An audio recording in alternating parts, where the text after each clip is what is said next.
they have brilliant strategies, and they have the funding and the resources to execute those strategies, and that was part of the strategy, was that the Republicans will not make a serious challenge to this guy because they don't want to be, the party that impeached a black president. Well, they ought to go down in history as the party that impeached the first red president.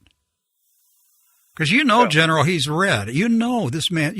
You were in intelligence in the military. You know this guy's a commie. Yeah. Well, if he isn't a commie, I mean, he's the closest thing I've ever seen to a Marxist communist in the White House. And we have a revolution taking place. About that. Look at who he's surrounded himself with, all of which are Marxists. I mean, they're hardcore Marxists. Well, people say, what's the difference between Marxism and communism? Well, it's really essentially the same. It's just when you declare that you're officially an atheist society, then you're officially a communist. Up to the point that you do that, you probably fall more on the side of being a Marxist. But I think that you have to look objectively at the policies of the administration and realize that they are right out of, Karl Marx's book, the Communist Manifesto. He outlines exactly how you move a society to being Marxist, and we're doing it. We're doing all of those things with the redistribution of wealth and the suppressing the opposition and infringing on freedom of speech and so forth. Go down the line. Mm-hmm. You see it all. Alexander Golitsyn, a Soviet defector, wrote the book Perestroika Deception, published in 1995. He said in 1959, 1960, the Soviet Union adopted a plan to capture the mindset of the West, and transform it into a Marxist communist mindset.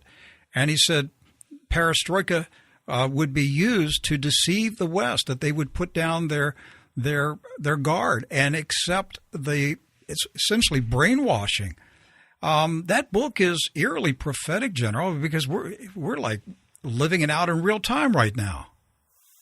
Yeah, we are. He saw it coming, and he understood the mentality of the Marxist model, so to speak. He understood that, and we are seeing it unfold right now.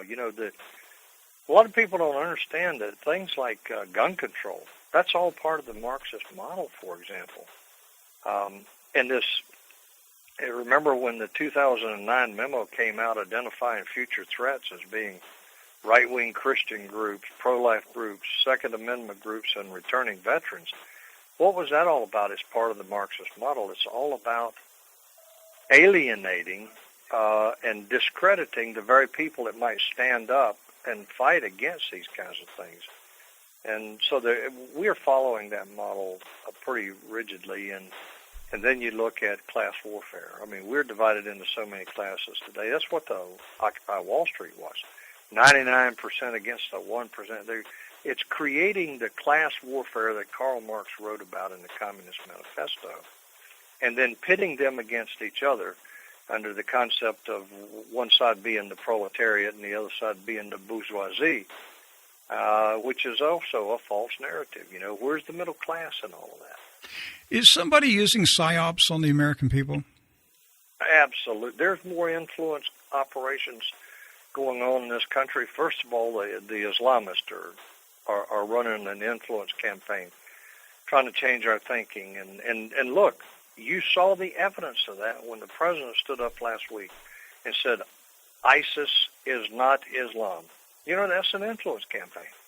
That's influence, and that's brainwashing of the American people, trying to get them to believe that nonsense.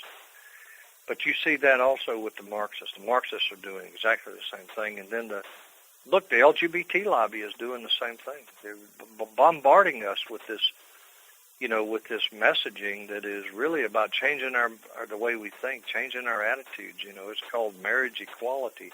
Brilliant strategy. The communists always said that they would change the meaning of words. Absolutely, and they're doing it. They're masters at it, and we don't fight back very effectively.